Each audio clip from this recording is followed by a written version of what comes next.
Hi,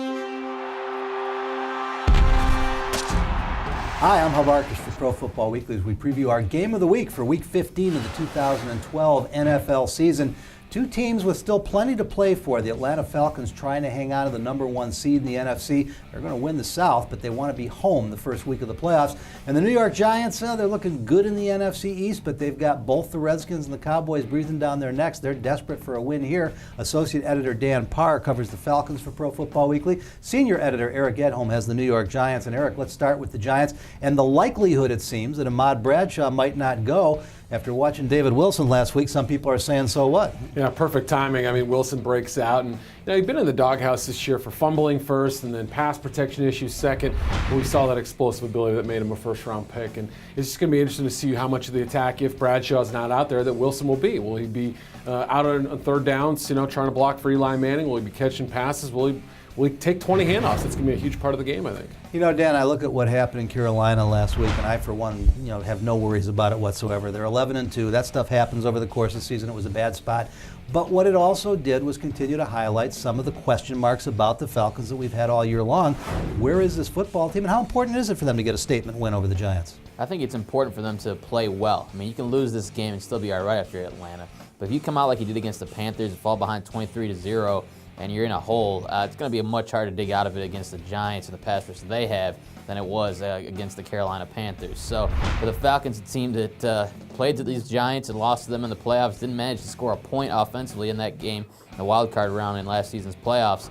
I think this is very much a measuring stick game for this organization. Yeah, one of the intriguing things about both these teams, we'll get back to Matt Ryan in just a moment, but at the halfway point he was leading on the MVP meter. Now he's getting blamed for a lot of their problems. Hasn't played well the second half. And then you've got Eli Manning, who, yes, he's elite. I'm not changing my mind about that, but he's had a terrible second half of the season. Yeah, hasn't been the same player. We saw him really struggle in Cincinnati. There have been spots where he's looked good, but I don't think you could say that passing game's hummed the way we expected it to, based on the way it did last season when Eli had nearly 5,000 yards of probably his best statistical season. So it still could get there. Martellus Bennett is starting to break out. Looks like Hakeem Nicks is able to fight through those injuries. Victor Cruz has been beaten up in coverage. I think he's starting to come around a little bit, and that pass protection might round into form. So I'm still thinking that the best is yet to come for them. Dan, it's so tough to know what to say about Matt Ryan. There are Sundays when I feel like if I had Roddy White and Julio Jones and Tony Gonzalez, I could put up a 95 or 100 passer rating. I'm not Matt Ryan. Matt Ryan hasn't been Matt Ryan the last 5-6 weeks. Where is he right now in his development?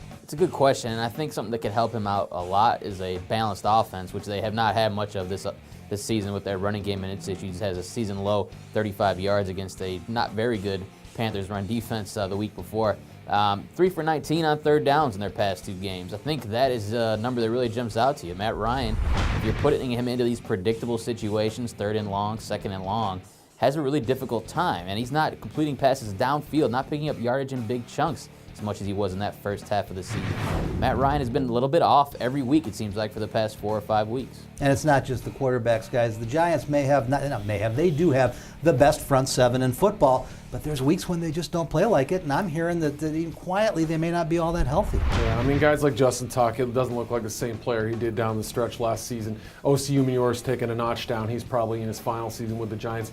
And Jason Pierre-Paul, he's also fought through injuries and expectations that, frankly, were probably too high. We expected him to be this Superman out there. So all those things combined, interior's been thin most of the season when it looked like a position of depth. So you can understand why they're not a terrific pass rush every single week. And Dan, the Atlanta Falcons, they're not a no-name defense to those of us who do it for a living, but some people aren't sure. John Abraham's still an oldie but a goodie. The two Missouri kids, William Moore at safety, Sean Weatherspoon at linebacker, are becoming star players. But for the most part, they still don't defend the run very well, and a lot of people still don't trust them.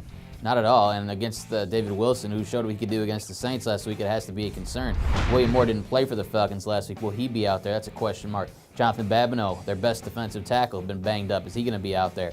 Sean Weatherspoon's been in and out of the lineup this year, but when he's out there, he's as good as anyone as a run and chase linebacker. So you would think they do have the speed on the edges to contain a guy like David Wilson, but they haven't tackled very well this season. They've been inconsistent in that regard, so it is a big question mark for this team. Can they, against a physical team like the Giants, compete. All right, guys, prediction time. We know the Falcons will be in the playoffs. Will they be a number one seed? How will they be playing when they get there? The New York Giants continue to control their own destiny, but Eric, they need a win here to continue to control their own destiny. We'll let you go first. What happens? I think they get it. I think they go into Atlanta. You look at the margins of victory in Atlanta. Other than the Saints game, every game's been 6 points or fewer, and I think the Giants have been good at times on the road, maybe even better than the way they have been at home for over the course of the season. So I think they understand the challenge. They go down to Atlanta and they get a win. Dan? I'm going with the Giants on the road.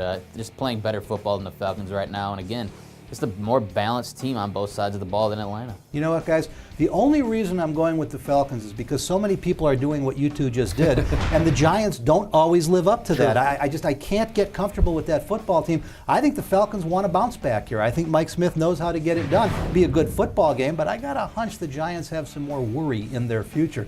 That'll do it for our preview of this week's Game of the Week. For all the best in news, notes, analysis, everything you need to love the NFL, stay with ProFootballWeekly.com.